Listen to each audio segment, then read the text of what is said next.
ఇది భారత్ గర్జన కేవలం శబ్దం కాదు, హెచ్చరిక. ఇక్కడ జరిగే దాడులన్నీ కూడా అన్యాయంగా పాకిస్తాన్ చేసిన అటాక్స్. 1993, 2025 దాకా టెర్రరిస్టులు దుర్మార్గంగా అటాక్ చేసి మన భారతీయుల్ని అన్యాయంగా చంపేశారు. మొన్న జరిగిన పహల్గామ్ అటాక్లో ప్యాంటు విప్పి మరీ వీళ్ళ హిందువులే అని తెలిసి మరీ చంపేశారు చాలామందిని.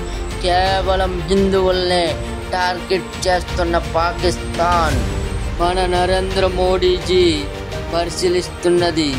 INS విక్రాంత్ అంటే కేవలం ఒక నౌక కాదు, అది భారతదేశ సైనిక శక్తికి, రణనీతికి నిలువెత్తు నిదర్శనం.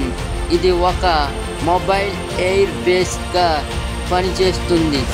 INS విక్రాంత్ని పరిశీలిస్తున్న నరేంద్ర మోడీజీ గారికి జై హింద్.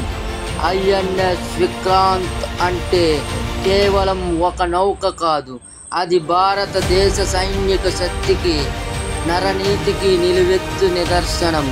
ఇది మన భారత సైన్యానికి 1000 ఏనుగుల బలంతో సమానం. ఆపరేషన్ సింధూర్ వీడియోస్ మొత్తం చూస్తున్నారు కదా. ఒకేసారి ఉగ్రవాది సంస్థలను 9 సంస్థలను ధ్వంసం చేసిన సింధూర్. జై హో భారత్ మాతాకి జై.